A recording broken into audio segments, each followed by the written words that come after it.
ጤናና ሰላማችሁን ፈጣሪ አብዝቶ እንዲሰጣችሁ ሁሌም የሚመኘው አወል ስሪንቃ የግብርና ፕሮግራም ነው። ሁልጊዜ ስለ ግብርና ብቻ መረጃ የሚተላለፍበት ፕሮግራም ነው። በግብርና ላይ ያላችሁ ተከታተሉ፣ ታተርፉበታላችሁ። ዛሬ ስለ ዝንጅብል ነው ላካፍላችሁ ብቅ ያልኩት። ዝንጅብልን ለማምረት ምን ላይ ትኩረት ማድረግ አለብን ወይም ይገባናል? ምን የተለየ ሂደት ይፈልጋል? እንደዚሁም ደግሞ በአገራችንስ የት አካባቢ በሰፊው ይመረታልና የመሳሰሉትን የሚመልስ ነው። እንደ መግቢያ ያህል ዝንጅብል በዓለም ደረጃ ህንድ፣ ናይጄሪያ፣ ቻይና፣ ኢንዶኔዥያ እና ኔፓል በቅደም ተከተል በከፍተኛ ደረጃ የሚያመርቱና ኤክስፖርት የሚያደርጉ አገራቶች ናቸው። በአፍሪካ ናይጄሪያ፣ ካሜሮን፣ ማሊ፣ ኢትዮጵያና አይቮሪ ኮስት እንደዚሁ ዝንጅብልን በማምረት ከ1 እስከ 5ኛ ደረጃ የተቀመጡ ናቸው። አገራችን ያው በአፍሪካ በ4ኛ ደረጃ እንዲሁም በዓለም ደግሞ በ15ኛ ደረጃ ላይ ትገኛለች። ይህም የሚያሳየው አቅሙ እንዳለን ነው የሚገልጸው ማለት ነው። ዝንጅብል ለተለያዩ አገልግሎቶች ወይም ጥቅሞች ቢውልም በሁሉም ሀገሮች በተለያየ መልክ ለሚዘጋጁ ምግቦች ማጣፈጫነት ይውላል። በመጠጥ ኢንዱስትሪና ለመድኃኒት መቀመሚያነት እንዲሁ ለመልካም ጠረን ለሚመረቱ ሽቶና ሳሙና ማምረቻነት በጥሬ ዕቃነት ይውላል። እንደዚህ አገራችን ዝንጅብል በስፋት አምራች ከሆኑ ዞኖች መካከል ወላይታ፣ ሀዲያ፣ ከምባታ፣ ጠምባሮ ዞኖች በዋነኛነት የሚጠቀሱ ናቸው። ይህንን ካልኩኝ ከዚህ በታች ዝንጅብልን ስናመርት ማወቅ የሚገባን ነጥቦችን ደግሞ ላካፍላችሁ። ለዝንጅብል ተስማሚ የሆኑ አካባቢዎች ወይም ሁኔታዎችን ስናይ ዝንጅብል ከፍታውን ስናይ ከ1500 እስከ 2000 ሜትር ባለባቸው አካባቢዎች በሰፊው መመረት የሚችል ነው። የዝናብ ስርጭቱ 1200 ሚሊ ሜትር በላይ ዝናብ ባለባቸው አካባቢዎች ይስማማዋል። የዝናቡ ወቅት ያው አጭር በሆነባቸው አካባቢዎች ግን በመስኖ ሰፕሊመንት ሊደረግና ሊመረት ይችላል። የአካባቢው አየር ንብረት ስናይ ሞቃትና እርጥበት አዘል ቢሆን ይመረጣል። ወይም ደግሞ ከ21 እስከ 27 ዲግሪ ሴንቲግሬድ ሙቀትና ብዙ ፀሐይ ብርሃን ባለባቸው አካባቢዎች በተሻለ ደረጃ መመረት ይችላል። የአፈሩን አይነት ስናይ ለም የሆነ አፈር ይፈልጋል። ይህም ደግሞ በእጽዋት ብስባሽ የበለጸገ ቢሆን ይመረጣል። ታርሶ የማያውቅ መሬት እና በጫካ ተሸፍኖ የቆየ መሬት ለዝንጅብል ተክል በጣም ተስማሚ ነው። ውሃ የሚቋጥር አፈር የተክሉን እድገት ስለሚያቀጭጭ ውሃ መፋሰሻ ሊዘጋጅለት ይገባል። እንደዚሁም ደግሞ ድንጋያማ መሬት እንደዚሁ ለዝንጅብል ኮረት መስፋፋት አመቺ አይደለምና ይህንን ታሳቢ ማድረግ ይገባል።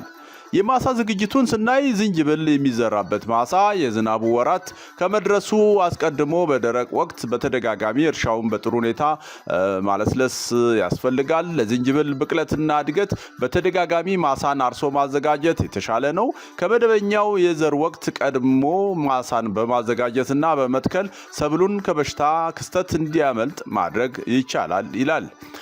ሌላ እንግዲህ ይህን ካደረግን በኋላ ጤናማ የሆነ የራይዞም መምረጥ ይኖርብናል። እንግዲህ ዝንጅብል የሚበቅለው ከዘር ሳይሆን ከራሱ ላይ ካሉ ወይም ደግሞ ከራይዞሞች ነው። ወይም ደግሞ ራይዞም ማለት ከመሬት በታች ያሉ ግንዶቹ የራሱ ማለት ነው። ስለዚህ ወፍራምና ጠንካራ የዝንጅብል ራይዞም መምረጥ ይኖርብናል። ስንመርጥ ለአዳዲስ ቡቃያዎች የእድገት መነሻ ሊሆኑ የሚችሉትን አይኖች ወይም ጉንቁል ያለው ሊሆን ይገባል። ራይዞሙን ይህን ከመረጥን በኋላ በውሃ ውስጥ መዘፍዘፍ ያስፈልጋል። ይህም ምንድነው? ብቅለትን ለማበረታታት ለ1 ወይም ለ2 ቀን ውስጥ ራይዞሞችን በውሃ ውስጥ መዘፍዘፍ ያስፈልጋል። ይህም በመዘፍዘፋችን ለብቅለት እንዲነሳሳ ሁኔታዎች ይፈጥርለታል ማለት ነው። ዘብዝፈን ያቆየነውን ራይዞም ከዛ በኋላ መትከል ነው። ዝንጅብልን በማሳም እንዲሁም በፖት ላይ በቤታችን ማለትም በጓሮ ማምረት እንችላለን። በፖት ወይም በማሰሮ በተመሳሳይ በሆነ መያዣ የምንዘራ ከሆነ ማሰሮን ወይም የምንተክልበትን ዕቃ ውሃን በሚያፋስስ መልኩ ያዘጋጀነውን አፈር እንሞላና የራይዞሙን የላይኛውን ክፍል በአፈር ውስጥ በ2 ኢንች ጥልቀት በመትከል አፈር መሸፈንና በደንብ ውሃ በማጠጣት መትከል አለብን ማለት ነው። በማሳ ላይ ከሆነ የምንተክለው ወደ 2 ኢንች ጥልቀት ጉድጓድ ቆፍረን ራይዞሙን ወደ ጉድጓዱ ውስጥ በማስቀመጥ በአፈር እንሸፍንና ያው ውሃ እናጠጣለን ማለት ነው። ይሄ እንግዲህ ምንድነው ይሄ አጎነቆለውን ፓርት ወይም ሊበቅል የሚችልባትን ጉንቁሉ ወደ ላይ አድርገን ነው ወደ ምንተክለው ማለት ነው። ሌላውን ፓርት ወደ አፈር በማስገባት ማለት ነው። ዝንጅብል የሚራባው እንግዲህ ያው ጣት በሚመስሉ በራሱ አካል ክፋዮች ሲሆን እያንዳንዱ ራይዞም ቢያንስ አንድ ጥሩ ጉጥ ወይም አዳጊ አካል ሊኖረው ይገባል። የዘር መጠኑን ስናይ ርዝመቱ ከ10 እስከ 17 ሳንቲሜትር ሆኖ ክብደቱ ከ15 እስከ 17 ግራም የሆነ ዘር መጠቀም የተሻለ ምርት ይሰጣል። ያው ዘር ስላችሁ እንግዲህ ራይዞሙን ነው።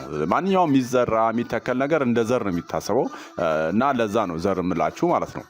በተወሰነው የተከላ ርቀትና የዘር መጠን ከተዘራ በሄክታር ከ15 እስከ 27 ኩንታል የዝንጅብል ዘር ያስፈልገናል በ1 ሄክታር ማለት ነው። ሆኖም የዘር እጥረት ካለ ከ5 እስከ 7 ሴንቲሜትር ርዝመቱን በመቀነስ ዘር መጠቀም ይቻላል። ከበሽታ የጸዳ ዘር መምረጥ ግን ያስፈልጋል። የተከላ ርቀትና ሁኔታውን አተካከሉን ስናይ በአማካይ በመስመሮች መካከል 30 ሴንቲሜትር በተክሎች መካከል 15 ሴንቲሜትር በሆነ ርቀት ቢተከል ለጥሩ ምርትና ጥራት በጣም ተመራጭ ነው። ዝንጅብል ከተዘራ ከ3 እስከ 4 ሳምንታት ውስጥ መብቀል ይጀምራል። በዚህ ወቅት ካልበቀለ ግን ለመጠባበቂያ ከተያዘው ዘር ላይ ያልበቀለውን መጠን እንደገና መትከል ሊያስፈልገን ይችላል። ከዛ ውሃ ማጠጣት ነው። ዝንጅብል በመደበኛነት ውሃ የሚፈልግ ሰብል ነው። በተቃራኒው ደግሞ በዛ ያለ የፀሐይ ብርሃንም ይፈልጋል። ስለሆነም ሁለቱን ታሳቢ ያደረገ ውሃ ልንሰጠው ይገባል ማለት ነው። ለዚያም ነው በደቡብ የሀገራችን ክፍል ለብዙ ወራት የዝናብ ስርጭት ስላለ ነው በይበልጥ ምርቱ ከዛው አካባቢ በብዛት የተወሰነው። በአገራችን ለዝንጅብል ምርት ማዳበሪያን ለመጠቀም ማለት ነው በኦርጋኒክም በኢንኦርጋኒክ ማዳበሪያዎች በጥምረት ብንሰጥ ይመከራል። ያው ፍግ ዋና የኦርጋኒክ ማዳበሪያ ሶርስ ነው። ነገር ግን በሚፈለገው መጠን ውስንነት ስላለበት ስለማይገኝ ለትልቅ ምርት በቂ አይደለም የሚኖረው ፍግ ማለት ነው። ስለዚህ የኬሚካል ማዳበሪያዎችን በተለይም ዩሪያና ዳፕን ያው ጥቅም ላይ እናውላለን ማለት ነው። የሚመከሩትም 375 ኪሎ ግራም ዩሪያ እና 175 ኪሎ ግራም ዳፕ በሄክታር ከሰጠነው የተሻለ ምርት ማግኘት እንችላለን። ከዝንጅብል ያው በአፈር ውስጥ ያለውን ንጥረ ነገር አሟጦ የሚጠቀም ሰብል በመሆኑ አንድ ጊዜ ከተዘራ ከ2 እስከ 3 ዓመታት ሌሎች ሰብሎችን እዛ ማሳ ላይ ማፈራረቅ ያስፈልጋል። በተደጋጋሚ ለተከታታይ በአንድ ማሳ ከተዘራ ምርት ይቀንሳል፣ የማዳበሪያ ወጪን ያስከትላል። እንደዚሁ ደግሞ ለአንዳንድ የዝንጅብል በሽታዎች መስፋፋት መንስኤ ይሆናል። ስለዚህ የዝንጅብል ማሳችን ፈረቃ ውስጥ የገባ መሆን አለበት ወይም ደግሞ አምና ዝንጅብል የተዘራበት ሰብል ማሳ ሊሆን አይገባም ማለት ነው። ስለዚህ የአፈርን ለምነት የሚያሻሽሉ ሰብሎችን እንደ ጥራጥሬ ሰብሎች ቦለቄ፣ አተር፣ ሽምብራ ወዘተ በማፈራረቅ መዝራት ይቻላል ወይም ያስፈልጋል ለማለት ያህል ነው። በመጨረሻ ምርት መሰብሰብ ነው። ዝንጅብል ብዙውን ጊዜ ያው የሚሰበሰበው ከ8 እስከ 10 ወራት በኋላ ነው። ዝንጅብል ሲደርስ ቅጠሎቹ ወደ ቢጫነት መቀየር ይጀምራሉ። ከዚያም ከጫፍ ወደ መሃል ቅጠሉ እየሞተ ይመጣል። ከሰበሰብን በኋላ ራይዞሞችን ቆፍረን ካወጣን በኋላ ያው እናጥብና ጥቅም ላይ ለማዋል ዝግጁ እናደርጋለን ማለት ነው። ይሄ እንግዲህ ዝንጅብል ያው በእርግጥ እንደ ዝርያው ሊላይ ይችላል። አንዳንዴ ከ5 ወር በኋላ መመረት ሊችል ይችላል። ሆኖም ግን ዝንጅብልን እንደ ፔሬኒያል ሰብል አድርጎ መጠቀም ይቻላል። ከ1 እስከ 2 ዓመት ድረስ መቆየት ይችላል በአፈር ውስጥ ማለት ነው እና ጥሩ ምርትም ልናገኝበት እንችላለን ማለት ነው እና ይህንን ለማለት ያህል ነው። እንግዲህ ዛሬ ስለ ዝንጅብል ትንሽ ነገር ልበላችሁ ብዬ ነው። ይህን የምትከታተሉ በቀጣይ በዚህ ሰብል ብትሰራልን ያላችኋላችሁ፣ በእርግጥ በሰላጣም ያላችኋላችሁ፣ በጥቅል ጎመን እንደዚሁ በቀጣይ ነጭ ሽንኩርት ላይም ያላችኋላችሁ። ያው ወረፋው ሲደርስ ሁሉንም ለማስተናገድ ይሞክራል። አወል ስሪንቃ የግብርና ፕሮግራም ሌላ ምንም ዓላማ የለውም። ስለ ግብርና በአገራችን ላይ ግብርና ላይ እየሰሩ ላሉ ወገኖች ጀስት ያለውን ነገር ሼር ማድረግ ነው። ሆቢው ስላለ ነው እንጂ ያው ሌላ እኔ እንትን አይደለም ሚዲያ ሰው አይደለም። ግን ተፈጥሯዊ ሆቢ ስላለኝ ይሄንን ተጠቅሜ ስለ ግብርና ካለኝ ጊዜ ላይ ከመደበኛ ስራዬ ባሻገር ማለት ነው ትንሽ ሼር ባደርግ በሚል ነው በዚህ መልክ የመጣሁት። ስለሆነም አወል ስሪንቃ የግብርና ፕሮግራም እንደተለመደው በመጨረሻም ለሀገራችን ሰላም ይመኛል። ሀገራችን ከዳር እስከ ዳር ሰላሟ ብዝት ይበል። አሜን። ቻው